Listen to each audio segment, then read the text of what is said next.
Assalaamu calaykum. Ninkan waxaa lagu magacaabaa Juba. Waxa uu dilay in ka badan 700 askari oo Amerikaan ah. Haddaba waa kuma Juba? Xagee ku dilay ciidanka Mareykanka ah? Sidee u dilay ciidanka intaa la eg? Inteese ku dambeeyay Juba? Magaciisa saxda ah waxa uu yahay Cazaam Cansi, halka magaciisa xariiqiga uu yahay Abu Saalix. Waxa uu ku dhashay magaalada Nakhiib ee waddanka Ciraaq sanadkii 1972. waxa uu ka mid ahaa askartii gaarka ahayd ee dowladdii uu hogaaminayay Saddam Hussein kadib dhicitaankii Saddam Hussein iyo soo gelitaankii Mareykanka iyo xulafadiisa waddanka Ciraaq sanadkii 2003.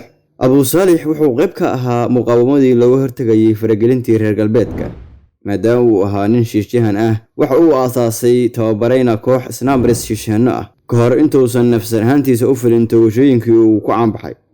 Abu Saalix waxa uu fuuli jiray saraha dheer ee magaalada Baghdad, waxa uuna mid u toogan jiray askarta Mareykanka ah marka ay wadooyinka marayaan ama ay howlgalka fulinayaan, taas oo sababtay inay Mareykanku u sameeyaan ballanqaad lacageed oo gaaraya $40,000 askarigii keena Juba nolol iyo geeriba. laakiin sheekada la yaabka leh ama xiisaha leh ayaa ah in Juba oo ka jawaabaya ballanqaadkaas oo isna sheegay inuu isna siin doono $100,000 Mareykanka ah.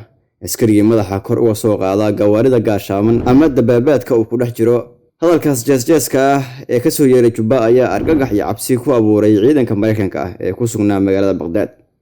sheekooyinka la yaabka leh ee laga soo wariyay Abu Saalix waxaa ka mid ah in markii Mareykanku u taag waayeen toogashooyinka uu ninkani kula kacay ciidankooda ay u soo direen guutada khaaska ah ee Mareyniska oo loo diro howlgalka culus si ay u soo qabtaan Juba nolol iyo geeri tii u fududaataba. laakiin nasiib wanaag hal askari kama soo laaban guutadaas oo waxaa dhammaan wada toogtay Juba. Juba waxa uu toogtay in ka badan 700 oo isugu jira askar iyo saraakiil Amerikaan ah, waxa uuna toogtay waqti kala duwan iyo goobo kala duwan. sirdoonka Mareykanka ayaa sheegay in dhammaan ciidanka uu dilay Juba uu ka toogtay madaxa ama laabta. shiishahankii reer Ciraaq ee Juba waxa uu adeegsan jiray qori loo yaqaano Tabuuk oo wax ka dila masaafo gaaraysa 1,000 mitir, waxaana farsameeyay dowladdii Sofiyeetka. goob kasta oo uu ka fuliyo howlgalkaas wuxuu u watagi jiray gumaca rasaasta iyo warqad ay ku qoran tahay shiishahankii Baghdad waxa uu maray halkan. sida taariikhdu warinayso, Juba waxa uu ka mid ahaa dhalinyaro badan oo ku geeriyootay xabsiyadii Mareykanka ee ku yeelay dalka Ciraaq kadib jirdil iyo dhibaatooyin lagu geystay halkaas.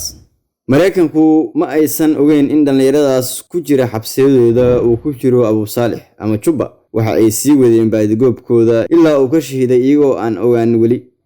Hollywoodka ayaa soo saaray filimaan lagu sumcad xumeynayo laguna xaqirayo halyeenimadii Juba, iyadoo dadka loo muujinayo inuu ahaa nin argagixiso ah oo dili jiray carruurta iyo haweenka. barnaamijkii aanu hadlaynay shiishahankii reer Ciraaq ee ka yaabsaday caalamka intaas ayuu ku ogyahay.